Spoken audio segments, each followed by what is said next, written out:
This did look like trouble at the time. This was the headline. Comey and McCabe, who infuriated Trump, both faced intensive IRS audits.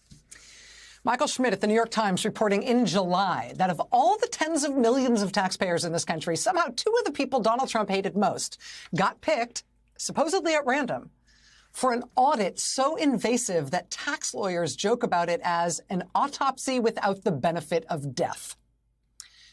That was the Times reporting back in July. Now, that already troubling story has gotten significantly worse. Trump's longest-serving chief of staff, John Kelly, the one you see holding the door for his boss here, John Kelly now tells the New York Times that, yes, those audits were instigated because Trump asked for them. Quote, yes, Trump wanted IRS investigations of his foes. John Kelly telling reporter Michael Schmidt, quote, I would say it's inappropriate, it's illegal, it's against their integrity, and the IRS knows what it's doing, and it's not a good idea. Kelly says Trump responded, quote, yeah, but they're writing bad things about me.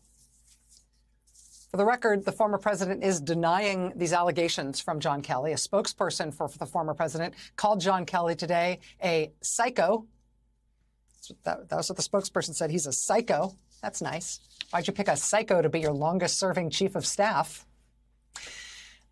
But this is a big deal, and a potentially criminally big deal for anybody at the IRS who might have gone along with this kind of improper pressure, and also for Donald Trump if he, in fact, asked for this sort of thing to be done. It is a federal crime for anyone, including the president, to request, even indirectly, an audit of anyone. It's against the law to abuse the power of the IRS in that way.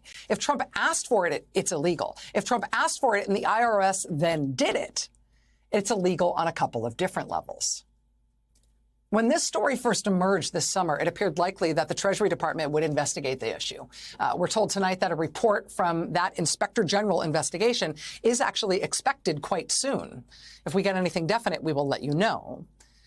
But for now, you can add this new reporting on the potential criminal actions of abusing the power of the IRS. You can add that to the pile of legal worries that the former president has arrayed against him right now.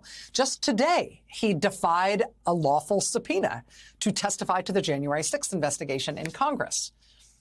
He today remains in legal jeopardy in the state of Georgia, where a grand jury continues to investigate the effort to overturn the 2020 election results in that state. Georgia Governor Brian Kemp is reportedly testifying in that in that state grand jury criminal investigation tomorrow morning. Trump also remains in legal jeopardy over the classified documents he's alleged to have taken when he left the White House. Plus, his company is actively on trial right now in New York on criminal charges of fraud. Plus, the New York Attorney General is continuing a civil suit against that company for alleged fraud. And so, of course, in that propitious environment, Donald J. Trump has decided that tomorrow is the perfect day for him to announce that he's running again for president. Right? Since everything else is going his way anyway and people are just clamoring for his return, nobody has ever declared a run for president, not just under a cloud, but enveloped in a suffocating fog of scandal, with legal jeopardy still unfolding across multiple states and jurisdictions. Nobody has ever announced a run for the presidency under those circumstances, but for whatever reason, that is apparently going to change tomorrow. Congratulations to us. Presidential history about to be made on our watch in the worst possible way.